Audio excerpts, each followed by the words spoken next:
Hey everybody, glad to have you back home with me this afternoon. I am sitting in the garden and cooling down. It's been quite warm today, considering just how cool it's been earlier this week. And it's just been beautiful, and I've enjoyed every minute out here in the garden while I've been working and preparing. On Instagram this morning, I said that I was going to do a little garden tour, and that's not to toot my own horn or anything like that. It's just to say, okay, look, this is what's growing now. This is how it looks right now, and how in 2 weeks it's going to look totally different. So I want to, show you guys and show myself so I can look back as well and see how things are. But one thing I wanted to say before we got started is there's a saying that I really like, and it says, a good friend will overlook your broken fence and only notice the flowers in your garden. And I really like that. I think it's a true statement of a good friend. Yesterday I had the opportunity to have a friend stop by, and that's exactly what she did. She noticed the beauty and overlooked the not so beautiful. I'm not a master gardener. I plant things a little too close. I do that every year. I don't fertilize things as much as I should. I'm going to fertilize, but we're going to get some rain and stuff, so I'm going to do it later on this week. But anyways, I hope that as we continue to have these little meetings together where I just take you around and show you things and hopefully inspire and encourage and just give you a boost to try to help you realize that you can start wherever, that you'll do that you will look beyond that broken fence and see all the beautiful flowers. So let's take a look at the garden. Stepping off the back porch, you will see the grape trellis and our elderberries and blueberries and blackberries and raspberry bushes. We've got a lone peach tree there in the clothesline, and then beyond that is the backyard pasture with Billy Joe, the big chickens, and ducks. Over here to the right of that is possibly where we may put pigs if it works out and we can do that. Now, as we move along, that big, and if you will excuse me, we have a dog that will not leave me alone to let me do anything. Sorry, that is the panting breath that you keep hearing, not me, that's the dog. That mound there in the ground, that's our root cellar. We've mounded up some more soil on top of it to try to help keep it a little cooler this year. We've had some problems with condensation in there. This is a sign that I made many years ago that we call the root cellar the Hobbit Hole. And I got a old iron bedpost, and I've got some yellow roses growing up there. I've got a line of sunflowers here. We've got a lot of weeds, and then I've got a couple of rows of onions and a couple of rows of potatoes that I'm going to be covering up here soon. And then I've got my big wash tub that I've got some succulents growing in. Here's the front of the garden though. And I've got some turnip greens and some mustard greens and some very overgrown, but I'm not getting rid of them yet because they're a great treat for Billy Joe, and I can take them down there and coerce him to like me. So I have not taken them out yet. I have lettuce and some kale. Here is some clematis that I have growing up the sides.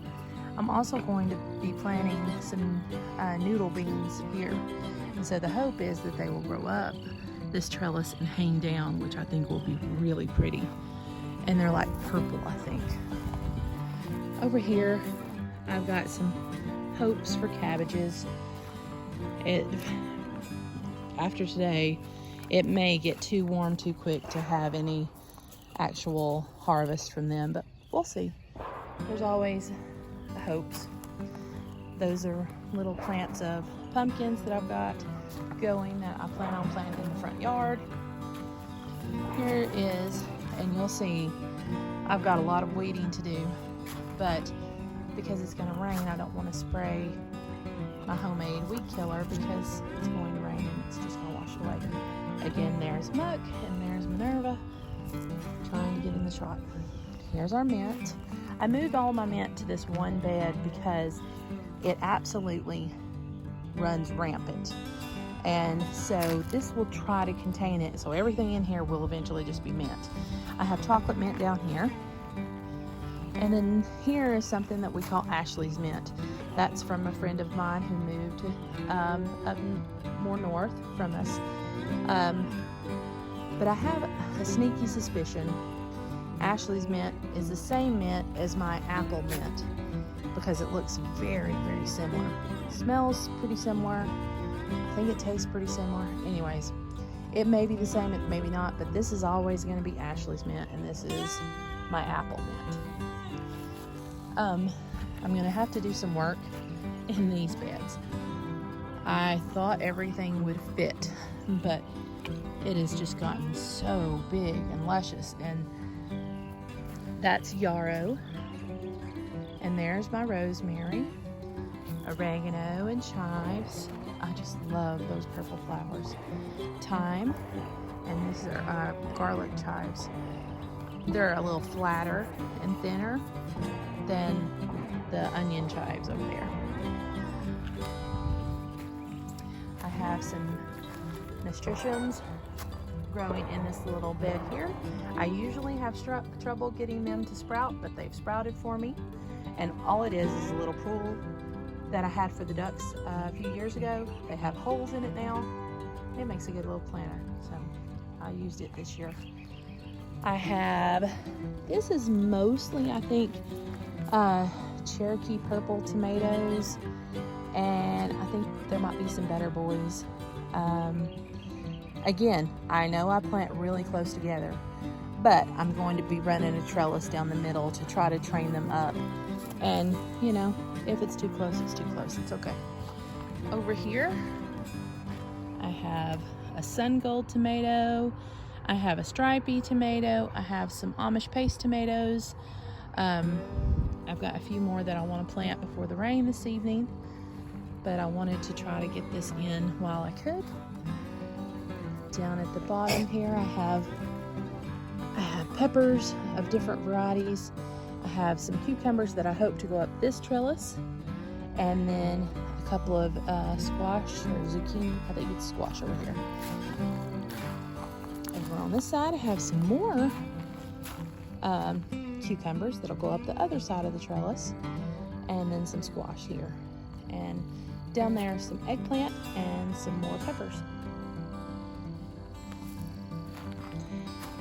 Here is a few more different varieties of tomatoes. I have like an Early Girl and Celebrity, Rutgers, just some basic, you know, slicing and canning tomatoes. There's my shooting neighbor again. He's really getting his practice in. Back here, we ran out of space. We ran out of raised beds. Muck just, oh, Muck, go away, Muck. Muck, go on. You're right all over my bed. Muck is standing on some of my tomatoes. Again, these are Cherokee purples out here. I had some squash, but they did not survive. And then there is a row of sunflowers in the back, very thick rows of sunflowers and zinnias and poppies and different things, and hopefully they'll come up and make a real pretty backdrop. I put a little water bird bath out here for bees and birds and whatnot.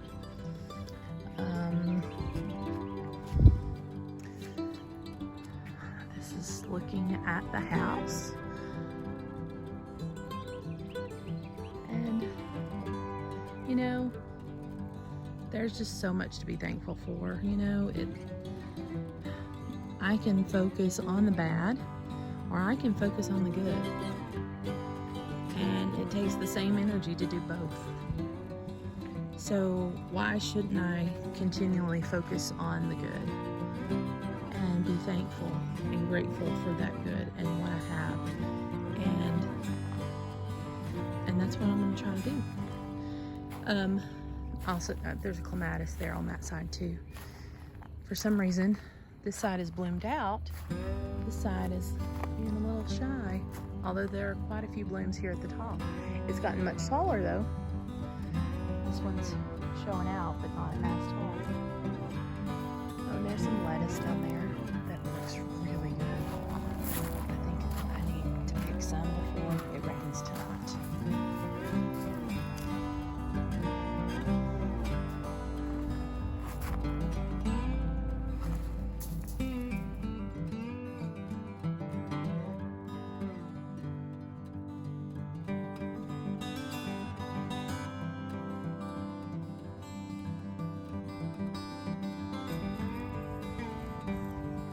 The front garden doesn't really have anything to show you yet. We just now got the beans planted this afternoon, and now only 2 rows of those because I've been so busy doing other things. But hopefully that will come along as well. And it's just like every day or so it rains again, and so it's just like having to dry and till that up again so we can get it planted. But it's all good. We'll continue on. And we'll do our best to get more in the gardens as we can. And again, I just want to say thanks for coming by, and thanks for all the sweetness that y'all have like really overwhelmed me with how kind you've been over these videos, and just in general, it's just been really a blessing to really hear from you guys. So thank you, and I hope you enjoyed our time here, and I hope to see you back home with me again another time. Have a good night.